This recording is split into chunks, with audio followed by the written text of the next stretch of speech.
सावन आ रहा है मैम, सावन 2026 कुछ डिफरेंट है। देखिए, सावन तो हमेशा ही स्पेशल हो, 2026 का और ज्यादा स्पेशल है क्योंकि 12 साल के बाद गुरु उच्च के हुए हैं। हाँ। और पुष्य नक्षत्र से गोचर कर रहे हैं। पुष्य नक्षत्र शनि का नक्षत्र है, इसके जो स्वामी है वो गुरु है, यानी ज्ञान और हमारे कर्मों का एक तरह से जो फल है वो हमें मिलने वाला है। भगवान जो है वो सिर्फ सावन में ही प्रसन्न होते हैं। शिव जी तो कभी भी प्रसन्न होने वाले देव हैं। चाहे आप नींद में उनको पूछ लो, चाहे आप उनको जागृत अवस्था में पूछ लो, चाहे आप उनको सुप्त अवस्था में पूछ लो। अगर आपको बुरी आत्मा से बचना है, पुरानी कहावत में जाता हूँ कि आपने कुछ मीठा खाया और आप राख चाट के बाहर जाओ तो आपको आत्मा या ऐसे कुछ चीज आपको प्रलोभन नहीं करेगी।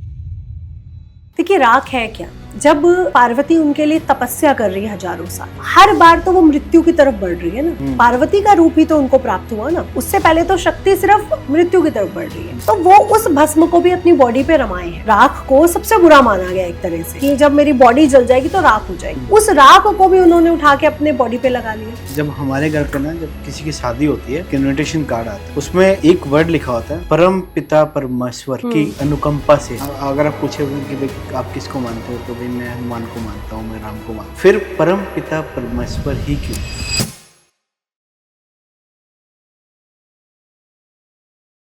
नमस्कार मैम। नमस्कार रवि जी, बहुत सारे प्यार देने के लिए और बुलाने के लिए सभी को राधे राधे, जय मां पिता। राधे राधे। कैसे हैं आप? बढ़िया, आप सुनाएं। बस बहुत बढ़िया मैम। सावन आ रहा है मैम, सावन 2026 जी। कुछ डिफरेंट है। देखिए, सावन तो हमेशा ही स्पेशल होता है ना, हर साल का। 2026 का और ज्यादा स्पेशल है क्योंकि 12 साल के बाद गुरु उच्च के हुए हैं और पुष्य नक्षत्र से गोचर कर रहे हैं। तो पुष्य नक्षत्र में सावन आना अपने आप में स्पेशल है क्योंकि पुष्य नक्षत्र का जो ओरा है वो बहुत स्ट्रांग है, जो हर चीज को पुण्य की तरफ ले जाता है। तो ये सावन सबके लिए, पूरा साल शिव जी के भक्त सावन का विशेष इंतजार करते हैं। उनका इंतजार पूरा हो रहा है और पुष्य नक्षत्र के साथ हो रहा है, यानी हमारे घर में, हमारे जीवन में पुण्यता बढ़ने वाली है। चाहे आप पुण्यता कहें कि पुण्य बढ़ने वाला है, या आप पूर्णता कहें कि अब मेरे जीवन में पूर्णता आने वाली है, वो भी बढ़ने वाला है। और पुष्य नक्षत्र शनि का नक्षत्र है, इसके जो स्वामी है वो गुरु है, यानी ज्ञान और हमारे कर्मों का एक तरह से जो फल है वो हमें मिलने वाला है। और भोले भंडारी को सब भोला कहते हैं, कालों का काल महाकाल कहते हैं, देवों का देव महादेव कहते हैं। तो कालों का काल यानी आपको दंड भी दे सकता है महाकाल बन के, और भोले भंडारी यानी आपके भोले मन को देखकर वो आपको माफ भी कर सकते हैं। तो हमने बहुत सी कथाएं सुनी, बहुत से असुरों की, जहाँ पे शिव जी ने उनको माफ किया है। तो वो हमें सब कुछ देने वाले हैं ये सावन। नितिशा मैम, आप ये बताइए कि भगवान जो हैं वो सिर्फ सावन में ही प्रसन्न होते हैं, या सिर्फ एक ये सिर्फ कहावत है कि भाई आप? देखिए, क्या है, शिव जी तो कभी भी प्रसन्न होने वाले देव हैं। चाहे आप नींद में उनको पूछ लो, चाहे आप उनको जागृत अवस्था में पूछ लो, चाहे आप उनको सुप्त अवस्था में पूछ लो। क्या है कि ये जो सावन माह है, अब श्री हरि विष्णु निद्रा में चले गए। जब मेरे पालनहारा निद्रा में चले गए, जिनके हाथों में ये सृष्टि है, तो वो किसी को तो सौंप के जाएंगे। तो उन्होंने इसको सौंपा पूरा माँ शिव जी के। लेकिन क्यों सौंपा, इसका भी एक रीजन था। एक राजा बलि से एक कथा सुनी है, जहाँ पे हमने शिव विष्णु जी को पाताल लोक में उनके पास जाते हुए देखा। एक हमें कथा मिलती है समुद्र मंथन से, जहाँ से सारी कथाएं यहीं से मिलती हैं कि समुद्र मंथन में जो सबसे पहला निकला वो निकला विष। अब विष तो निकला, लेकिन यहाँ के समुद्र मंथन का एक रूल था कि आपको जो भी चीज निकलेगी आपको कंज्यूम करनी होगी, आप छोड़ नहीं सकते हो। कि विष निकला तो आप छोड़ रहे हो, आपको रत्न निकले तो आप छोड़ दो, आपको कंज्यूम करनी है उस चीज को। तो जो अच्छी चीजें निकल रही है वो तो देवता कंज्यूम कर रहे हैं, जो उनमें युद्ध भी हो रहा है, लेकिन जो बुरी चीजें निकल रही है वो क्या करें। इसलिए तो इन्हें कालों का काल महाकाल कहा गया कि जो भी सृष्टि में बुरा है, जो भी सृष्टि में काला है, जो भी सृष्टि में योग्य नहीं है, वो मेरा है। अहम ब्रह्मास्मि, अहम शिव, शिवोहम शिवोहम, इसीलिए तो कहा गया। क्यों वो भस्म लगाते हैं? राख को सबसे बुरा माना गया एक तरह से कि जब मेरी बॉडी जल जाएगी तो राख हो जाएगी। उस राख को भी उन्होंने उठा के अपने बॉडी पे लगा लिया। लेकिन अगर आपको बुरी आत्मा से बचना है, तो मैं अपने कहावत, पुरानी कहावत में जाता हूँ कि आपने कुछ मीठा खाया और आप राख चाट के बाहर जाओ तो आपको आत्मा या ऐसे कुछ चीज़ आपको प्रलोभन नहीं करेगी। देखिए राख है क्या, जब पार्वती उनके लिए तपस्या कर रही है हजारों साल, हम्म, तो हर बार तो वो मृत्यु की तरफ बढ़ रही है ना। हम्म, पार्वती का रूप ही तो उनको प्राप्त हुआ ना, हम्म, उससे पहले तो शक्ति सिर्फ मृत्यु की तरफ बढ़ रही है। हम्म, तो वो उस भस्म को भी अपनी बॉडी पे रमाए हैं। उन्होंने कहा कि अगर धतूरा कड़वा है, धतूरा आपको पागल कर सकता है, भांग आपको पागल कर सकती है, या जो भी दुनिया की सबसे बुरी वस्तु है वो भी मैं ग्रहण कर सकता हूँ, हम्म, जो दुनिया का कोई देव कोई भगवान ग्रहण नहीं कर रहा। इसीलिए तो उन्हें कालों का काल और महादेव कहा गया। अब जो विष निकला है, जब श्री हरि विष्णु भी तो वही है, वो भी तो ग्रहण कर सकते थे ना, आदि शक्ति भी कर सकती थी, लेकिन शिव ने ही उसे ग्रहण क्यों किया? क्योंकि शिव कहते हैं जो कोई भी एक्सेप्ट नहीं करेगा मैं वो एक्सेप्ट करूंगा। तो जब उन्होंने विषपान किया तो उनको नीलकंठ कहा गया, उनका गला नीला हो गया। लेकिन यहीं पे एक कथा और मिली कि माँ तारा ने उनको अपने पुत्र समान बनाकर उनको दुग्धपान करवाया। यानी आदि शक्ति जो हम पत्नी रूप में देख रहे हैं, वो आदि शक्ति उस सृजनकर्ता की माता भी बन रही है। अब लोग कहते हैं कि शिव शक्ति हस्बैंड वाइफ है। मैं कहती हूँ शिव शक्ति आप हस्बैंड वाइफ के रूप में देख सकते हो। मैं कहती हूँ एक ही शक्ति है। आपको दिख रहे हैं कि वो एक मेल रूप है और एक फीमेल रूप है, लेकिन शक्ति वो ज्वाला, वो अग्नि, वो एक ही है। वो पंच तत्व, वो जल, वो अग्नि, वो आकाश, वो वायु, वो पृथ्वी, वो एक ही है। आप उसको किसी भी रूप में देखें, कि वो उसकी माँ के रूप में या वो उनके पिता के रूप में, वो एक ही शक्ति है। और जब बिग बैंग की थ्योरी आती है रवि जी, जब विस्फोट हुआ ब्रह्मांड में, कुछ भी नहीं था, ना कोई पृथ्वी थी ना कोई आकाश था, तो एक विस्फोट हुआ। उस विस्फोट पे एक आकृति हमें मिली जो शिवलिंग की आकृति थी। अब लोग कहते हैं ये शिव का लिंग है, ये शिवलिंग नहीं है। यहाँ से हमारे जीवन की उत्पत्ति पहले आई। लोग कहते हैं मुर्गा पहले आया या अंडा पहले आया। तो सबसे पहले क्या आया? बिग बैंग की थ्योरी में सबसे पहले हमें मिला शिवलिंग, जो अंडाकार शेप में है। तो ये क्लियर है कॉन्सेप्ट कि एग पहले आएगा तभी मुर्गा आ सकता है। मुर्गा पहले आ जाए उससे एग नहीं आ सकता। तो यहाँ पे हमें बिग बैंग की थ्योरी से शिवलिंग प्राप्त हुआ। अब शिवलिंग की जो एनर्जी है वो बैलेंस नहीं आप कर सकते। वो हर सेकेंड कई ध्वनि और कई वेग से चल रही है। उसको सृष्टि को बैलेंस करने के लिए उस पर जल चढ़ना शुरू हुआ कि अगर इस पे 24 घंटे जल चढ़ता रहे तो हम शिवलिंग की एनर्जी को एक ह्यूमन बीइंग बैलेंस कर सकता है। लेकिन यहाँ पे हमें समुद्र मंथन से क्या कथा मिली कि अब वो शिवलिंग ने विषपान कर दिया, शिव जी ने। अब वो बीमार हो रहे हैं, यानी उनका कॉन्शियस वो हो रहा है। तो सब देवताओं ने उनको जल से अभिषेक किया, पंचामृत से अभिषेक किया, भांग चढ़ाई, बिल्व पत्र चढ़ाए, तो वो नॉर्मल हो गए। तो हमें यहाँ पे दो कथाएं मिली। लेकिन अगर मैं बिग बैंग की थ्योरी पर साइंटिफिकली लॉजिकली जाऊं, क्योंकि बच्चे तो लॉजिकली क्वेश्चन पूछेंगे, तो वो जो एनर्जी है बिग बैंग की, वो जो हमें आकार मिला, जो शिवलिंग मिला, उसको बैलेंस करना बहुत मुश्किल था। जब तक उस पे जल अभिषेक होता रहता है। भाई पृथ्वी में वो है भू, आपने शिवलिंग हमेशा भू से निकले तो देखे? हाँ जी। कोई हम लोग शिवलिंग नहीं स्थापित करते, वो अपने आप धरती से प्रकट हुए। वायु है उनके आसपास, आकाश तत्व के नीचे है। अब मंदिर बने, पहले शिवलिंग कभी मंदिरों में नहीं देखा गया। हमने देखा कि हमेशा शिवलिंग ऐसी जगह पे थे जहाँ पे वो सीधा आकाश के टच में रहे, क्योंकि आप ना उनका छोर जानते हो पृथ्वी के अंदर और ना ही उनका सिरा जानते हो आकाश के अंदर। इसलिए कभी गर्भगृह नहीं होते थे शिवलिंग के पास।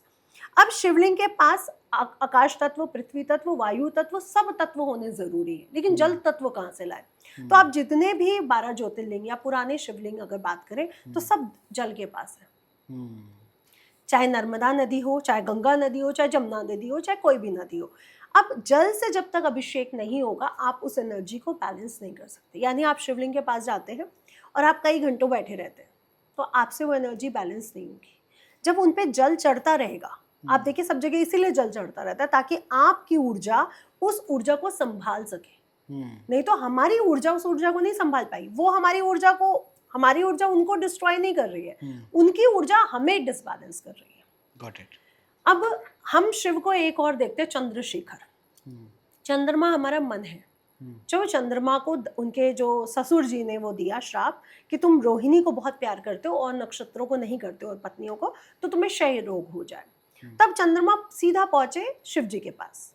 तब शिव जी ने उनको दूज के चंद्रमा की तरह स्वीकार किया। दूज, अब आप यहाँ पे देखिए 2 नंबर भी आ गया। चंद्रमा की आप कर्क राशि भी इसमें जोड़ सकते हो क्योंकि चंद्रमा का अधिपत्य है। तो हमें क्या मिला कि शिव चंद्रमा को बहुत स्नेह करते हैं क्योंकि उसको उस समय सबने छोड़ दिया था। आप जब धरती में जब आपको लगे कि मेरा कोई नहीं है, मुझे सबने छोड़ दिया है, मेरा कोई भी नहीं, अब मेरा कोई रास्ता मुझे नजर नहीं आ रहा, अब मैं अकेला हो चुका हूँ। डिप्रेशन एंजाइटी की भी एक ऐसी स्टेज होती है जब हमें अकेलापन पसंद आता है। आप शिव के पास चले जाओ और शिव कहते हैं ना, एक लोटा जल से प्रसन्न हो जाते हैं, है ना, एक बिल्व पत्र से। क्यों कहते हैं? क्योंकि शिव नहीं देखते आपने क्या पहना है, आपके पास कितना गोल्ड है, आप किस समय आए हो, आप अमृत वेला में आए हो या आप शाम को आए हो। आप 24 घंटे में जब भी जाओ, जब भी आपका मन शांत हो, सच्चा हो, आप भोले मन से जाओ और उनपे एक लोटा जल चढ़ा दो, एक बिल्व पत्र चढ़ा दो, वो प्रसन्न हो जाएंगे। ये है भोले भंडारी। श्री हरि विष्णु जो हम महलों में देखते हैं, जो लक्ष्मी जी के पति हैं, जो क्षीर सागर में शेषनाग पे विराजमान है, जो उनकी पत्नी महलों की रानी है, वो श्री हरि विष्णु भी अगर हम देखें तो शिव की पूजा कर रहे हैं। सबसे पहला जो ये जो अभी वो लेके निकल रहे कावड़ यात्राएं हम देखें, सबसे पहले कावड़ कौन मिलते हैं? प्रभु राम। सबसे पहला कावड़ उठाया था प्रभु राम ने और जल लेकर के बैद्यनाथ जाकर के शिवलिंग पे अभिषेक किया था। वही बैद्यनाथ जिसे रावण लेके आया था अपनी तपस्या से प्रसन्न करके शिव जी को, कि मेरी वो 14 वर्ष का वनवास शुरू हो चुका है, तो मैं आपका अभिषेक कर रहा हूँ अपने जीवन में, जो भी मेरे आने वाले जो योग्य हैं, जो मुझे कार्य करने हैं, कृत्य करने हैं, उनको बैलेंस करने के लिए। दूसरा आप एक शिवलिंग देखते हैं रामेश्वरम, जिसे कहा गया कि बनाया गया जब मैं युद्ध पे जा रहा हूँ तो मैं अपने गुरु की आज्ञा लेके जाऊंगा, गुरु की तपस्या करूंगा। तो उन्होंने शिव जी की तपस्या करी, उन्होंने कहा कि मेरे इष्ट है वो शिव है, उन्होंने रामेश्वरम की स्थापना करी। लेकिन जब उन्होंने ब्राह्मण हत्या का उनको पाप लगा तो उन्होंने रामेश्वरम की फिर से तपस्या करी, जब रावण को उन्होंने मारा। अब शिव और पार्वती हिमालय पर्वत पर बैठे हैं, तो माँ पार्वती कह रही है कि आपकी पूजा तो प्रभु राम कर रहे हैं, आप किसकी पूजा कर रहे हो? तो वो बोले कि मैं विष्णु की पूजा कर रहा हूँ, मैं राम की पूजा कर रहा हूँ, वो मेरा इष्ट है। उधर विष्णु के जो रूप है प्रभु राम, वो बोल रहे हैं मेरा इष्ट श्री शिव जी है। तो शिव राम के इष्ट है और राम के इष्ट शिव है, तभी उसका नाम राम ईश्वर पड़ा, राम का ईश्वर, रामेश्वरम। आपने देखा होगा मैम, जब हमारे घर पे ना जब किसी की शादी होती है, एक इन्विटेशन कार्ड आता है, ठीक है, उसमें एक वर्ड लिखा होता है, मैंने बहुत डेप्थ में जाके उसको पढ़ा, परम पिता परमेश्वर की अनुकंपा से, ठीक है, ये शादी मतलब हमने निर्धारित की है, ठीक है। हम ईश्वर को मानते हैं, कुछ लोग अगर आप पूछे कि भाई आप किसको मानते हो, तो भाई मैं हनुमान को मानता हूँ, मैं राम को मानता हूँ, ठीक है। फिर परम पिता परमेश्वर ही क्यों? परम पिता परमेश्वर क्यों? क्योंकि गणेश जी के पिता हैं, हमें मिलते हैं, ठीक है। सबसे पहले गणेश जी की पिक्चर लिखी होती है, प्रथमताएं वही है। अब परम पिता कौन है? जो निरंकार है, जिसका कोई आकार नहीं, जिसकी कोई शेप नहीं, लेकिन शिवलिंग की तो शेप हमें मिल रही है ना। शिव को भी अगर हम देख रहे हैं तो उनको जटाधारी, उन्होंने शेर की खाल, बाघ खाल में है वो, तो उनकी भी तो शेप हमें मिल रही है ना। जो इनसे भी ऊपर है, जो परम शक्ति है, उसकी कोई शेप नहीं है, जो बिग बैंग की थ्योरी से हमें मिला, उससे पहले हमें मिला, तो वो परम पिता है। अब शिव बड़ा या विष्णु या दुर्गा, अगर इस पे डिबेट हो तो शिव के भक्त बोलेंगे शिव बड़े, महादेव हैं, विष्णु के भक्त बोलेंगे विष्णु बड़े, लेकिन देवी के भक्त बोलेंगे देवी बड़ी। इसमें आपको ये समझना पड़ेगा कि जो शिव और पार्वती हैं वो एक ही ज्वाला है, और अगर पार्वती की ज्वाला का मेल वर्जन देखा जाए तो वो विष्णु है, और शिव की ज्वाला का अगर फीमेल वर्जन देखा जाए कि अगर शिव अगर स्त्री रूप में आएंगे तो उनका कौन सा रूप होगा, तो वो श्री है, यानी राधा है। तो चाहे आप विष्णु की पूजा करो या देवी की पूजा करो या शिव की पूजा करो, पूजा आप एक ही की कर रहे हो, वो है परमपिता, जिसका कोई आकार नहीं है। अब राधा जी के साथ क्या जोड़ा गया? बड़ी भोली है, बड़ी जल्दी प्रसन्न हो जाती है। शिव जी के साथ क्या जोड़ा गया? बड़े भोले हैं, बड़ी जल्दी प्रसन्न एक हो लोटा जाते पानी हैं। में एक लोटा जल में प्रसन्न। लेकिन श्री हरि विष्णु के लिए आपने क्या बोला कि वो तो आपसे एग्जाम लेंगे आपका। श्री कृष्ण है, वो तो छलया है, वो छल भी करेंगे। आप वृंदावन जाने के लिए कभी बोलो मुझे वृंदावन बुलाओ, वो आपको बुला लेंगे, लेकिन छल कर करके घुमा घुमा के बुलाएंगे, है ना। और माँ दुर्गा, चाहे आप कामाख्या देख लो, चाहे पीताम्बरा देख लो, 10 महाशक्तियों के उठा के देख लो, ये जब भी आपको वरदान देती हैं आपका एग्जाम लेती हैं। राजा जितने भी असुरों ने इनकी तपस्या करी, इन्होंने कहा अच्छा सीढ़ी बना दो सूर्योदय से पहले, एग्जाम लिया। इन्होंने बिना एग्जाम के कुछ नहीं दिया। यानी ये वो माँ है जो बच्चे को सिखा भी रही है, लेकिन सिखाते सिखाते ज्ञान देते देते आपको आपके एग्जाम भी ले रही है। जैसे बच्चे को हम सिखाते हैं ये कौन सा कलर है, ये रेड कलर है, अच्छा बताओ ये कौन सा कलर है, पूछती है ना माँ। अच्छा बताओ ये ग्लास में क्या है, अच्छा बताओ इसको क्या बोलते हैं। तो माँ एग्जाम ले रही है। तो माँ का वही रूप है, श्री हरि विष्णु का वही रूप है। एक मंदिर है मीनाक्षी टेम्पल, साउथ इंडिया में, बड़ा सुंदर मंदिर है, बहुत भव्य मंदिर है। और उस मंदिर की क्या मैं ऊर्जा बताऊं, वहाँ पे एक मूर्ति है जहाँ पे शिव और पार्वती का विवाह हो रहा है और विष्णु जी उनका विवाह करवा रहे हैं एज अ ब्रदर। अब लोग कहते हैं विष्णु और पार्वती अलग हैं, भाई बहन है। मैं कहती हूँ वो एक ही है। एक सिर्फ स्त्री रूप में आपको आदिशक्ति दिख रही है और एक पुरुष रूप में श्री हरि विष्णु जगन्नाथ, जग के स्वामी आपको दिख रहे हैं, जो एक क्षीर सागर में बैठे हैं। एक आपको कथा सुनाती हूँ। एक नारद जी से पूछा गया कि सबसे बड़ा कौन है। नारद जी बोले कि सबसे बड़ा श्री हरि विष्णु के साथ गरुण जी रहते हैं, या मैं बड़ा हूँ क्योंकि मैं उनकी भक्ति करता हूँ। तो वो बोले कि आप भक्ति तो करते हो, आप तीनों लोकों में घूमते भी हो, लेकिन उनके साथ नहीं रहते, उनके साथ तो गरुण जी रहते हैं। अब गरुण जी को देखा गया कि गरुण जी तो सब जगह साथ में श्री हरि विष्णु के उनके वाहन हैं, हर समय नारायण नारायण करते रहते हैं, 3 लोकों में घूम जाते हैं। फिर उनसे कहा गया इनसे बड़ा कौन है।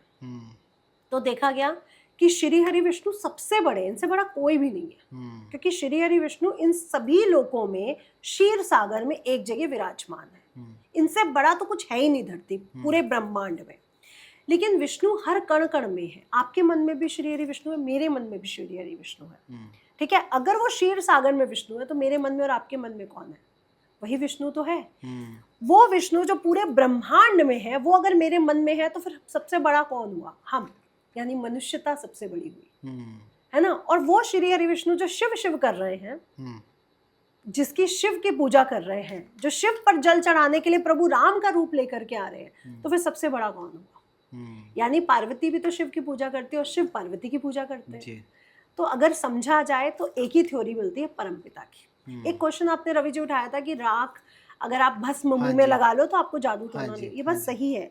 अगर आप महाकालेश्वर उज्जैन की जो भस्म है वो अपने पास रखते हो, तिलक लगाते हो, मुख में डाल लेते हो, या अपने पॉकेट में भी रख रहे हो लपेट के, आपको कभी काला जादू, तंत्र, बुरी शक्तियां कभी नहीं आ सकती। ये फैक्ट है। लेकिन वो मिले तो नहीं, लेकिन मतलब हम तो मैम चूल्हे की राख लगाते थे ना। चूल्हे की राख भी प्रोटेक्ट करती है, क्योंकि उसकी एनर्जी नई एनर्जी को बनाने वाली है। देखिए कहा गया है कि यहीं से चीजें शुरू हुई, जहाँ पे राख होती है ना, जहाँ पे हमारी मृत्यु होती है, हमारी राख होती है, वहीं से नई चीजें बननी शुरू होती हैं। राख को बोला गया सबसे ज्यादा सर्वश्रेष्ठ और सबसे ज्यादा शुद्ध, गंगा जल से भी ज्यादा शुद्ध राख को बोला गया, क्योंकि यहीं से तो सृष्टि शुरू हो रही है ना। गंगा जल तो सृष्टि को बचा रहा है, लेकिन जहाँ से सृष्टि शुरू हो रही है वो है राख। इसलिए चाहे चूल्हे की राख हो और चाहे महाकालेश्वर का आपको भस्म मिल जाए तो वारे न्यारे हो जाए। और भस्म महाकालेश्वर एक ऐसी जगह है जहाँ पे सच में वारे न्यारे हो जाते। मैम सावन में ऐसी कौन सी गलती है जो सबसे ज्यादा लोग बाग करते हैं? श्री हरि विष्णु को बहुत प्रिय तुलसी जी है। और हम देखते हैं कि राम पूजा में, शिव पूजा में, विष्णु पूजा में सब जगह तुलसी चढ़ रही होती है। शिव जी की पूजा में तुलसी कभी भी नहीं चढ़ती है, और हल्दी भी कहा जाता है कि नहीं चढ़ती है। लेकिन मैं आपको क्लियर कर दूं, जब हम उनका अभिषेक करते हैं तो जो पीला चंदन है उसमें मिला के हल्दी हम अभिषेक कर सकते हैं। हम सिर्फ हल्दी का अभिषेक नहीं कर सकते। तो ये 2 गलतियां नहीं करनी चाहिए। तीसरी एक गलती, लोग कहते हैं कि वो तो भांग पीते हैं, वो तो ये भस्म लगाते हैं, तो हम लोग नशा क्यों नहीं कर सकते? हम लोग वो क्यों नहीं, चिलम क्यों नहीं पी सकते? मैं कह रही हूँ जो भी दुनिया एक्सेप्ट नहीं कर रही है वो एक्सेप्ट कर रहे हैं। तो इसका मतलब अगर आप चिलम पी सकते हो तो चिलम तो नॉर्मल चीज हो गई ना। हाँ। चिलम वो चीज उनको चढ़ानी है जो आप लेना चाहते ही नहीं हो। अगर आपको शराब छोड़नी है, अगर आपको मसाला छोड़ना, अपनी बुरी आदतें छोड़नी है, आपके एक्स्ट्रा मैरिटल अफेयर छोड़ने हैं, वो शिव पे समर्पित करके आओ ना। मतलब आपको चढ़ानी ही नहीं है कि शराब चढ़ा दी, आप उनको बोल के आओ कि मैं अपनी जो मेरी आदत है बुरी, मैं आप पे समर्पित करता हूँ। मैं छोड़ रहा हूँ। तो ये चीज़ को बैलेंस करना है। जो लोग नॉनवेज खाते हैं, मैं कहती हूँ पशुपतिनाथ है वो। तो प्लीज़ अगर आप शिव से प्यार करते हो तो कम से कम पशुओं को तो मत खाओ। तो ये गलत काम है। दूसरे को झुकाना, क्योंकि शिव आपका मन देखते हैं, वो आपको कभी आपके वस्त्र, आपका महल, आपकी गाड़ी कुछ नहीं देखते। तो जो दूसरे को नॉमिनेट करते हैं, दूसरों को झुकाते हैं, दूसरों को गालियां देते हैं बिना बात के, एक आप काम कर रहे हो और अपने उसको डांट रहे हो, वो एक अलग चीज़ है कि उसने गलत काम किया तो मैंने उसको डांटा समझाने के तौर पे। एक होता है बिना फालतू में डोमिनेशन दिखाना, गाली गलौज करना, गलत बोलना, दूसरों के मन को आहत करना। वो भक्त, वो लोग शिव जी को बिल्कुल पसंद नहीं करता। शिव जी उनसे कभी प्रसन्न हो ही नहीं सकता। तो अगर आपका मन साफ नहीं है तो आप शिव भक्त नहीं हो सकते। मैम जैसे अभी सावन आने वाले हैं, ठीक है, तो सावन में सिर्फ सोमवार के व्रत रखने से सारी मनोकामना पूर्ण हो जाती है? अगेन मैं आपको एक चीज समझाती हूँ।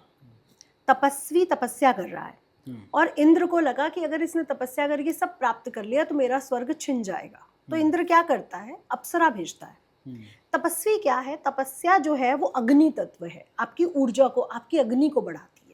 तपस्या कहते हैं ना, उसके मुख पे तेज है, उसके गर्मी है, गरिमा है उसकी। तपस्या मतलब अग्नि तत्व। अप्सरा क्या है, अपसु रस से बनी हुई अप्सरा, यानी वो जल से बनी, उसकी कोई एज नहीं होती, वो हमेशा जवान सुंदर रहती है, क्योंकि वो पानी हमेशा सुंदर है। पानी को आप जिस रंग में रंगोगे वो रंग जाएगा।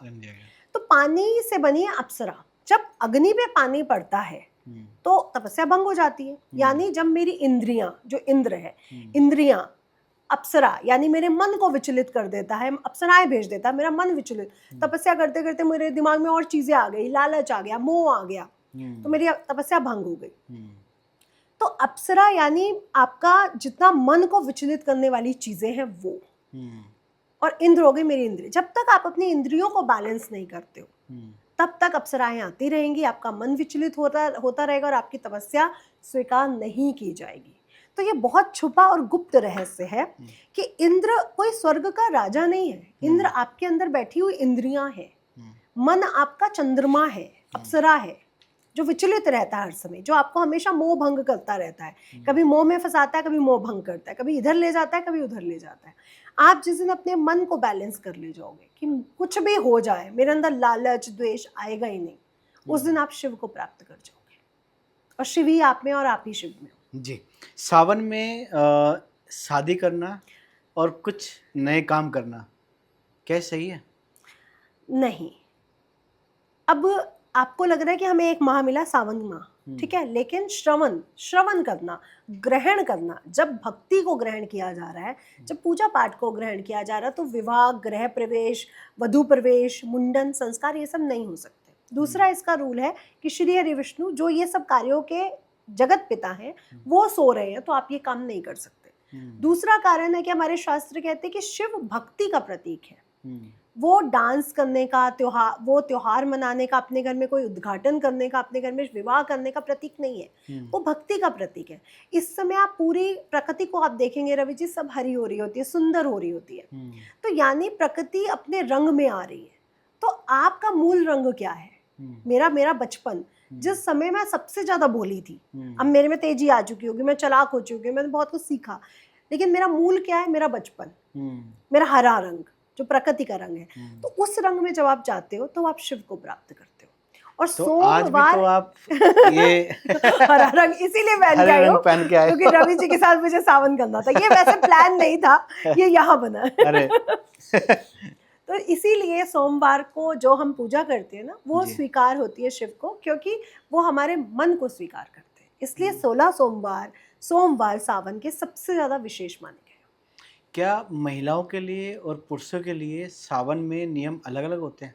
ऐसा कुछ भी नहीं है। और जो लोग महिलाओं के लिए कहते हैं कि शिवलिंग को आप टच नहीं कर सकते, वो तो शिव का लिंग है, ये गलत थ्योरी है। वो प्रकृति का प्रतीक है, वो सबसे पहली आकृति है। और सबसे पहली ध्वनि क्या है? आपका ओम, आपका डमरू की ध्वनि, ये सबसे पहली ध्वनि है। इसके बाद ही तो हमारा ध्वनि, हमारी आवाज, हमारी वॉइस, हमारे शब्द बने ना। तो सबसे पहली आकृति शिवलिंग है और सबसे पहली ध्वनि ओम और डमरू की है। इसलिए कोई भी पूजा में वो नहीं है। आप शिवलिंग को हाथ लगा सकते हो। जो दूसरे धर्म के लोग आपको भड़काने के लिए बातें करते, गलत है। आप शिव की वैसे ही पूजा कर सकते हो जैसे एक पुरुष करता है। वो अर्धनारीश्वर है, वो स्त्री भी उन्हें टच कर सकते हो, पुरुष भी कर सकते हैं। बेलपत्र चढ़ाने, जब हम बेलपत्र चढ़ाते हैं शिवलिंग पर, तो उसका सही नियम कुछ है मैम, जो लोग बाग गलती करते हैं उसमें? देखिए, जब पार्वती ने उनकी तपस्या करी ना, उन्होंने बिल्व पत्र ही खाया था इतने सालों, वर्षों तक। तो बिल्व पत्र खाते खाते वो इतनी कमजोर हो गई कि शिवजी ने उनको तो आशीर्वाद दिया ही गौर वर्ण का, तभी वो गौरी रूप में आई। बिल्व पत्र को भी आशीर्वाद दिया कि तुम मेरे सबसे प्रिय रहोगे जब तक सृष्टि है। तो बिल्व पत्र सबसे ज्यादा शिवलिंग को प्रिय है, शिवजी को। और ये 11 दिन तक सुच्चा माना जाता है, जब तक ये पीला ना पड़े। आप इसको धो के पुनः यूज कर सकते हो। लेकिन इसको चढ़ाया कैसे जाता है? जिसका चिकना साइड है, सही सीधा साइड, वही शिवलिंग पे चढ़ता है, उल्टा साइड नहीं चढ़ता है। दूसरा, ये 3 पत्तों का एक समूह होता है जिसमें श्री हरि, विष्णु, ब्रह्मा, महेश माने जाते हैं। तो वैसे ही 3 पत्ती का चढ़ता है। या फिर पंचदेव, जिसमें हम गणेश और दुर्गा जी को भी देखते हैं, 5 पत्तों का समूह, उस पे भी चढ़ सकता है। लेकिन रूल्स इतना ही है कि जो चिकना साइड है, जो सीधा साइड है, वही शिवलिंग पे अर्पित किया जाता है। मैम, क्या हम शिवलिंग पर हल्दी, सिंदूर और तुलसी चढ़ा सकते हैं? नहीं, हल्दी, सिंदूर और तुलसी तीनों वर्जित है। ओके। ये तीनों चीजें शिवलिंग पे नहीं चढ़ती। और केतकी का फूल, 4 चीजें शिवलिंग पे नहीं है। हाँ, मैं इसका आपको रीजन जो देती हूँ वो ये है कि तुलसी जो है वो श्री हरि विष्णु को बहुत प्रिय है। और जो तुलसी के जो पति थे जलंधर, वो शिव का ही रूप था। लेकिन विष्णु जी ने तुलसी को ग्रहण किया था कि अब मैंने गलत किया तुम्हारे साथ, इसलिए मैं तुम्हें एज अ शालिग्राम अगले जन्म में आके तुमसे विवाह करूंगा और तुम्हें अपनी पत्नी स्वीकार करूंगा। तो शालिग्राम और तुलसी का विवाह होता है। और जलंधर जो शिव का ही रूप थे, अंशावतार, उनको श्राप मिला था, इसलिए शिवलिंग पे तुलसी कभी नहीं चढ़ती है। दूसरा, जो गुरु तत्व है वो विष्णु तत्व है, जिसका प्रतीक है हल्दी, सोना। आपने शिवलिंग पे कभी सोना चढ़ते हुए भी नहीं देखा होगा। नहीं। वो कभी सोने की लंका में नहीं रहे, जबकि सोने की लंका महल उन्होंने ही बनाया था। तो शिव पे कभी हल्दी और सोना भी नहीं चढ़ता, यानी विष्णु तत्व, जो विष्णु तत्व की चीजें वो भी नहीं चढ़ती। और सिंदूर भी, जिसे हम गणेश जी पर देखते हैं, जिसपे हम उनके अंशावतार हनुमान जी पर देखते हैं, जिन पे हम गौरा जी पर देखते हैं, पार्वती पर सिंदूर चढ़ता है, गौरा जी पर, लेकिन शिवलिंग पर नहीं चढ़ता, क्योंकि ये सभी चीजें गुरु तत्व में आ जाती है। तुलसी भी गुरु तत्व का प्रतीक है, वो श्री हरि विष्णु को बहुत प्रिय है। तो गुरु तत्व की चीजें शिवलिंग पे नहीं चढ़ाई जाती। और केतकी के फूल को तो श्राप है, इसलिए वो नहीं चढ़ता है, क्योंकि उसने झूठ बोला था। महामृत्युंजय मंत्र, ओम नमः शिवाय। ओम त्र्यंबकम यजामहे सुगंधिम पुष्टिवर्धनम, ये है महामृत्युंजय जी। कब बोलना चाहिए? जब आपको लगे कि मेरे आसपास की चीजें सब समाप्त हो रही हैं, सिर्फ आपकी मृत्यु हो रही है, तब नहीं। इसको ऋषि मार्कंडे ने इसका निर्माण किया था, उन्होंने गाया था सबसे पहले। और जब ऋषि मार्कंडे को ये पता चला कि मेरी आयु इतनी ही है, तब उन्होंने इस मंत्र की रचना करी, इस मंत्र को गाया। और वो शिवलिंग से चिपके हुए थे जब यमराज आए। तो जब यमराज का पाश पड़ा तो वो शिवलिंग पे भी पड़ा, तब शिवजी उत्पन्न हुए और उन्होंने यमराज तक को दहन कर दिया, यानी यमराज को मृत्यु प्राप्त हुई। फिर तपस्या से फिर यमराज की वो हुई। इसलिए जब भी आपको लगे कि मेरी आयु या मेरे आसपास की चीज़ें खत्म हो रही हैं, आप महामृत्युंजय करो। आपको लग रहा है मेरे पास इतना पैसे की प्रॉब्लम आ चुकी है कि मुझे सुसाइड कर लेना चाहिए, ऐसी भी फीलिंग लोगों को आती है, आप महामृत्युंजय करो। मतलब मन को भी शांत करता है। मन को भी शांत करता है, आपकी आसपास की चीज़ों को फिर से घटित करना शुरू कर देता है। शिवजी की पूजा से आप अपनी जीवन की हर इच्छा को पूरी कर सकते हो। 16 सोमवार का आ गया कि पति अच्छा मिलता है। मैं कहती हूँ 16 सोमवार पुरुष रखते हैं, उनको तो सब कुछ अच्छा मिल जाता है। तो 16 सोमवार से आपको सब अच्छा मिल सकता है, सिर्फ पति नहीं। पति ये है कि जो हमारी जीवन में जो प्रॉब्लम्स है, जो स्ट्रगल है, उसको कम कर दे।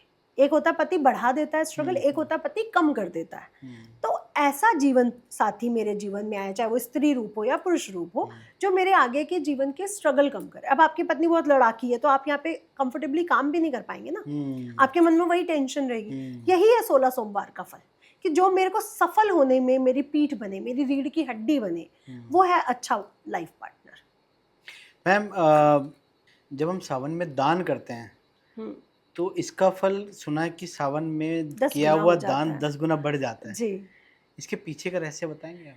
देखिए वो कहते हैं भोले मन से है, और जब तू मेरे पास भोले मन से आएगा तो मैं सब स्वीकार करूंगा। लेकिन जो मेरे भोले भक्त हैं, अगर उनको कोई चीज़ की ज़रूरत है तो उनको आप ही तो दे सकते हो ना। इसलिए सावन में किया गया भक्ति, साधना, दान, मंत्र जाप का 10 गुना फल हमें मिलता है। और यहाँ पे मैं एक मिथ्य को मिटाना चाहूँगी। आजकल लोग बड़े अहंकारी हैं, मैंने दान किया, मैंने कंबल बांटे, मैं आज गुरुद्वारे आया हूँ ये बांट रहा हूँ, मैं आज मंदिर आया हूँ मैं ये बांट रहा हूँ, मैंने इतना बोरी आटा वहाँ भिजवाया। रवि जी, अगर सब कर्म का खेल है और सब इन्फिनाइट है, तो जो आज यहाँ हो रहा है वो यहाँ आके फिर घूमेगा तो आगे तो आएगा वहीं पे। जो हमारे शास्त्र है वो क्या कहते हैं कि आप दान करने वाले नहीं हो, आपको सब श्री हरि विष्णु का मिला है, और श्री हरि विष्णु ने ही आपसे सब वापस लेना है, वही आपके पालनहारा है। हमें कहा गया कि हमें उनके नाम पर उनके बच्चों को देना है। मैं भी उनके संतान हूँ, आप भी उनके संतान हैं, तो जब आपको ज़रूरत है मुझे श्री हरि नाम पे आपको देना है। जब मैं बोलती हूँ ना मैंने दान किया, तो आज जिस लाइन में वो भिखारी खड़ा था, कल उसी लाइन में मैं खड़ी होंगी, क्योंकि यही तो कर्म है। हाँ जी। तो कभी ये मत बोलो कि मैंने किया। हमेशा कहा गया है कि जब मैं दान करूँ ना, मेरे बाएं हाथ को भी ना पता हो, तो सिर्फ श्री हरि विष्णु का नाम लो और दान कर दो, तभी दान का फल मिलता है। जो आज दान हो रहा है ना रवि जी, उस दान का कोई फल नहीं है, तभी तो लोगों को मिल नहीं रहा है। आप बोलो श्री हरि विष्णु परम पिता ने मुझे ये आदेश किया, मैं उस आदेश के तहत इस काम को कर रहा हूँ, मैं इस योग्य नहीं हूँ, मुझे इस योग्य उन्होंने बनाया क्योंकि उनका आदेश है, इसलिए मैं दान कर रहा हूँ, वो दान आपको लगेगा। मैम मेरे जैसे लोग हैं जो ऑफिस में 10-10 20-20 घंटे काम करते हैं, तो सावन में हम लोग, मेरे को लगता है कि हम फास्ट नहीं रख पाते हैं जी, ठीक है, तो उनके लिए क्या करना सही उचित होगा जो हमारे परम पिता परमेश्वर जी हैं वो नाराज ना हो? देखिए रवि जी, मैं तो फास्ट के फेवर में हूँ ही नहीं, क्योंकि मैं वैदिक एस्ट्रोलॉजर हूँ, मैंने आयुर्वेद भी पढ़ा है। आयुर्वेद कहता है आपकी शरीर का जो क्लीनिंग है, सफाई है, वो फास्ट से होती है। लेकिन चाहे आप सही से नहाओ या ना नहाओ, साधु महात्मा रोज तो नहीं नहाते ना, लेकिन साधु है, संत है ना, वो व्रत भी नहीं रख सकते, उनके तो रोज ही व्रत चल रहे होते, जो भिक्षा मिल गई वो खाना है उनको। अब भिक्षा में कुछ भी मिल सकता है उनको, तो फिर व्रत कैसा? जी। जब आपका मन साफ है, आपको कोई व्रत की जरूरत नहीं है। मैं कोई व्रत नहीं रखती हूँ, सिर्फ नवरात्रि के अलावा जो 4 नवरात्रियां आती है पूरे साल में, और एक कृष्ण जन्माष्टमी, क्योंकि मैं ठाकुर जी को बहुत प्यार करती हूँ, या एक पीताम्बरा जयंती जिस दिन आती है उनका जन्मोत्सव, एक वो व्रत, एक करवा चौथ का वो रखना होता है सबको। इसके अलावा मैं कोई व्रत नहीं रखती, मैं 16 सोमवार के भी नहीं रखती हूँ, मैं आपको सच बता, ना मैंने पहले कभी रखे। सिर्फ पूरे सावन भर मुझे क्या करना है और क्या नहीं करना है, अपने रूल्स बना लेती हूँ, उसको फॉलो करती हूँ। अभी गुप्त नवरात्रों में भी मेरे कुछ रूल्स थे जो मैं बताऊंगी नहीं, क्योंकि अपनी पूजा नहीं बतानी चाहिए। वो मेरे रूल्स थे, मैं यही वस्त्र पहनूंगी, यही खाऊंगी, यही करूंगी, और उसी को फॉलो करती हूँ बस। तो आप अपने लिए अपनी भक्ति को समर्पण से जोड़ो कि मैं ये कर सकता हूँ अपनी भक्ति में, और उसको फॉलो करो। आप व्रत रखने से कुछ नहीं होता, ये तो आपकी तन की सफाई है, तन की सफाई नहीं, मन की सफाई जरूरी है उनके साथ। क्या कुंडली के दोष सावन में किए गए उपायों से सब कुछ समाप्त हो जाता है? सारे नवग्रह के सभी दोष, आपका सूर्य आपको सही फल नहीं दे रहा, आपकी राइट आई में प्रॉब्लम है, आपकी हड्डी में प्रॉब्लम है, आपके पिता से आपके अच्छे संबंध नहीं है, आप शिवलिंग पे रक्त चंदन चढ़ाना शुरू कर दो, आपके सूर्य दोष समाप्त हो जाएगा। आपका चंद्र दोष है, आप शिवलिंग पे सिर्फ जल और कच्चा दूध या पंचामृत चढ़ाना शुरू कर दो, आपको चंद्रमा से दोष समाप्त हो जाएंगे। चंद्रमा आपके क्षय बलि हो सकते हैं, विष योग हो सकता है शनि के साथ, राहु के साथ ग्रहण दोष हो सकता है, बहुत से दोष बन सकते हैं। मंगल आपका क्षय बलि है, तो आप गुड़ वाला पानी या रक्त चंदन शिवलिंग पे चढ़ाना शुरू कर दो। आपके भाई से रिलेशनशिप अच्छे हो जाएंगे, आपकी ब्लड से संबंधित प्रॉब्लम्स दूर होंगी, आपको फोड़े फुंसियाँ हो जाते हैं वो सही होंगे, आपको चोट बहुत ज़्यादा लग रही है, आप करके देखो पूरा सावन, आपकी प्रॉब्लम्स दूर हो जाएगी। आपका शनि अच्छा नहीं है, आपकी जॉब बार बार छूट जा रही है, आपके जो सर्वेंट है, जो नौकर है, वो आपकी बात नहीं सुनते, आपका सही से काम नहीं करते हैं, आप शिवलिंग पर काले तिल चढ़ा के देखो या सरसों के तेल से अभिषेक कर दो, सरसों के तेल से अभिषेक करना, शमी पत्ते से, शमी पत्र से अभिषेक करने से शनि से संबंधित सारी समस्याएं दूर हो जाती है। आप चंदन, जो सफेद चंदन आता है, उससे अभिषेक करो शिवलिंग का। काले तिल सफेद तिल मिला के चढ़ाओ, जो राहु केतु का प्रतीक है, इससे आपके राहु केतु प्रसन्न हो जाते हैं। तो नव के नव ग्रह, और जो देसी घी है उससे शुक्र, यानी आपको पैसा चाहिए, लग्जरी चाहिए, सुंदरता चाहिए, घी से अभिषेक कर दो। तो शिव जी तो आपके मन को देखेंगे, आपका मन क्या कह रहा है, आप क्या चाहते हो मेरे से, बोले मन में। ये पॉडकास्ट वैसे तो बहुत बड़ा हो जाएगा क्योंकि टाइम की लिमिटेशन है, जी। ठीक है। एक हमारे दर्शकों को एक ऐसा उपाय बता दीजिए जो सावन में करे, ठीक है, या ऐसा मंत्र जो पूरे सावन करे वो, और उनकी जिंदगी का पूरा कायाकल्प हो जाए। कायाकल्प हो जाए, मैं कह रही हूँ सबको 12 ज्योतिर्लिंग जरूर जाना चाहिए अपने जीवन में। जैसे 4 धाम जरूरी है, वैसे 12 ज्योतिर्लिंग जरूरी है। एक बार जरूर जाओ। अब कई लोग कहेंगे हमें बुलावा नहीं आता, मैं कहती हूँ दिल से उनसे बोलो, बुलावा आ जाएगा। दूसरा, नमः शिवाय नमस्तुभ्यम। आपको, कईयों को लगता है ओम नहीं बोलना है, कईयों को लगता है ओम नमः शिवाय बोलने में क्या प्रॉब्लम है, 10 अक्षरी मंत्र हो जाएगा। आप किसी के उसमें मिथ्य में फंसो ही मत। नमः शिवाय नमस्तुभ्यम तो बोल सकते हो, नमः शिवाय नमस्तुभ्यम आप सिंपल जाप कर लो। हाँ जी। इससे वो बहुत जल्दी प्रसन्न हो जाते हैं, ठीक है। दूसरा, कभी किसी का दिल मत दुखाओ। और अपने घर में शिवलिंग नहीं रखा जाता रवि जी, लोग ये गलती करते हैं जो अपने घर में शिवलिंग रख लेते हैं। शिव कभी आपके घर में नहीं रह सकते क्योंकि वो अपने घर में नहीं रहे, उन्होंने अपने लिए महल नहीं बनाया, जबकि वो महल बना सकते थे। उनके ससुर ने भी कहा कि मेरी बेटी नहीं रह पाएगी, मैं बना देता हूँ। उनकी पत्नी ने जिद करके सोने का महल बनाया, वो नहीं रहे, रह नहीं सकते वो। तो अपने घर में नहीं रखे जाते शिवलिंग, ये गलत है। अगर आपको अपने आसपास शिवलिंग रखना ही है तो कई शास्त्रों में ये शेप मिलती है, अंगूठे के जितना, कईयों में मूल और अंत ये मिलता है। बस इतना ही शिवलिंग आप अपने घर में रख सकते हो, लेकिन आंगन में आप रखो, घर के अंदर, महल के अंदर कभी मत रखो। ओके। और शिव कभी अकेले नहीं रहते क्योंकि शिव अकेले शव के समान है, फिर आपको शमशान घाट मिलेंगे। तो हमेशा आपने शिव परिवार को ही एक साथ देखा है। सिर्फ शमशान घाट में जो शिवलिंग होते हैं वहाँ पे कभी शिव परिवार नहीं होता। आप कभी शमशान घाट के कभी शिव मंदिर में जाएं, वहाँ पे शिव परिवार नहीं होगा, अकेले शिवलिंग होगा। ओके। तो ये एक सत्य है। तो कभी अकेला मत रखो। वहाँ पे छोटे से गणेश जी, छोटी सी गौरा जी, छोटे से कार्तिकेय जी, छोटे से नंदी जी और छोटे से वासुकी नाग भी जरूर रखो। मतलब पूरा परिवार, पूरा परिवार।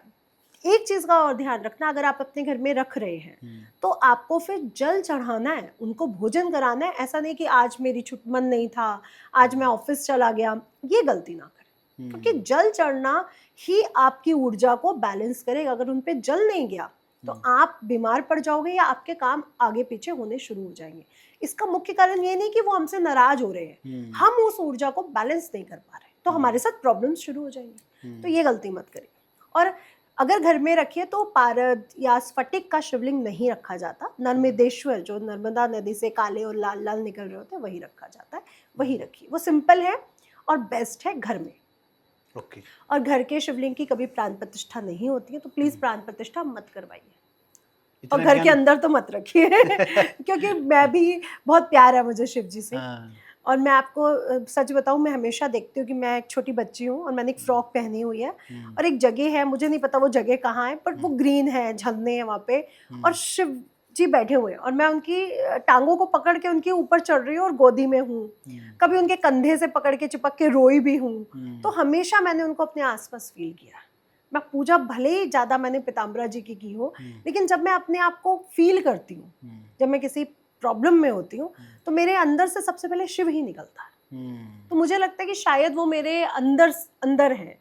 तो मैंने उनको अपने आसपास फील किया। मैं कोई भी परेशानी होती है तो मैं उनकी गोद में जाके लेटती हूँ और मैं कहती हूँ ये प्रॉब्लम हुई है, और वो ठीक कर देते हैं।